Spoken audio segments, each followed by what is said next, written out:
Hello நண்பா நண்பீஸ், welcome to fun zone entertainment media. இன்னைக்கான வீடியோக்குள்ள போறதுக்கு முன்னாடி இன்னைக்கு பர்த்டே செலிப்ரேட் பண்ணிருக்கேன் எல்லாத்துக்கும் என்னோட பர்த்டே விஷயம் சொல்லிக்கிறேன். சரி, கதைக்குள்ள போயிடலாங்களா? ஒரு மெரைன் சயின்டிஸ்ட், அதாவது கடலை பத்தியும் கடலில் இருக்கிற உயிரினங்களை பத்தியும் ஆராய்ச்சி பண்ற ஒரு சயின்டிஸ்ட் ஒரு நாள் ஒரு ஷார்க்கை வச்சு ஒரு ஆராய்ச்சி பண்ணணும்னு முடிவு பண்றாரு. அதனால அவரோட டீம் கிட்ட ஒரு ஷார்க்கை பிடிச்சிட்டு வர சொல்றாரு. அவங்க டீமும் ஒரு ஷார்க்கை பிடிச்சிட்டு வராங்க. அந்த ஷார்க்கை வைக்கிறதுக்காகவே ஒரு பெரிய கண்ணாடி டேங்க் ஒன்று ரெடி பண்ணி வச்சிருக்காங்க. அந்த டேங்க்குள்ள அந்த ஷார்க்கை போடுறாங்க. அந்த ஷார்க் மட்டும் இல்லாமல் அந்த ஷார்க் சாப்பிட்றதுக்காக ஒரு சில சின்ன மீன்களையும் உள்ளே போடுறாரு.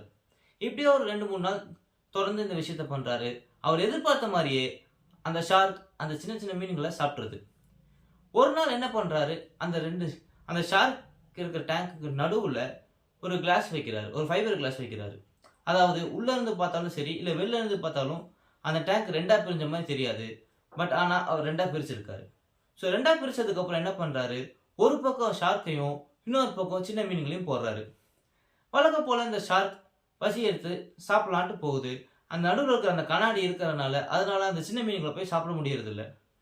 இது ஒரு சில வாரம் இது தொடர்ந்து பண்ணிக்கிட்டே இருக்காரு. அந்த ஷார்க்கும் அந்த மீன்களை போய் சாப்பிட்றதுக்கு முடியறதில்ல. அது ரொம்ப ட்ரை பண்ணுது, முடிஞ்ச வரைக்கும் முட்டி மோதி பார்க்குது. ஆனால் அந்த ஷார்க்குனால அந்த சின்ன சின்ன மீன்களை போய் சாப்பிடவே முடியல. ஒரு பாயிண்ட்டுக்கு மேலே அதோட ஆக்ரோஷமும் குறையுது, அதோட ட்ரை பண்ணுற எண்ணமும் விட்டுட்டு அது ஒரு மூலையிலேயே உட்காந்துக்குது. ஒரு மூலையிலேயே இருக்குது. அதுக்கப்புறம் ஒரு நாள் அந்த சயின்டிஸ்ட் திரும்ப என்ன பண்ணுறாரு, நடுவில் இருக்கிற அந்த கண்ணாடியை எடுத்துடுறாரு. எடுத்ததுக்கப்புறம் இன்னும் நிறைய மீன்களை, சின்ன மீன்களை அந்த சைட் போடுறாரு. ஆனால் அந்த ஷார்க் அந்த மீன்களை சாப்பிட்றதுக்கு போகவே இல்லை. ஏன்னா எப்படி இருந்தாலும் அங்கே அந்த கண்ணாடி இருக்குது, அதுக்கிட்ட எப்படி அதை தாண்டி நம்ம அந்த சின்ன மீன்களை போய் சாப்பிட போக முடியாது அப்படின்றத அது மைண்டில் ஃபிக்ஸ் பண்ணிக்கிச்சு. So moral of the story என்னன்னா, அந்த ஷார்க் மாதிரி தான் நம்மள சில பேர் இல்லை, பல பேர் இப்படி தான் இருக்காங்க. ஒரு விஷயம் நம்மளுக்கு ட்ரை பண்ணுறோம், அதனால சக்ஸஸ் கிடைக்கல, ஒரு 10-15 வாட்டி ட்ரை பண்ணுறோம், கடைசி வரைக்கும் நம்ம தோத்துட்டே தான் இருக்கோம் அப்படின்றதுனால அந்த ஷார்க் மாதிரி நம்மளும் இதை எப்படி இருந்தாலும் நம்ம ஏதாவது ஒன்று ட்ரை பண்ணால் ஏதோ ஒன்று தடுக்க போகுது, இல்லைனா நம்ம ஜெயிக்க போகிறது இல்லை, இது எதுக்கு ட்ரை பண்ணிட்டு அப்படின்னு எமோஷ்னலாக வீக் ஆகி நம்ம அந்த செயலை விட்டுடுறோம்.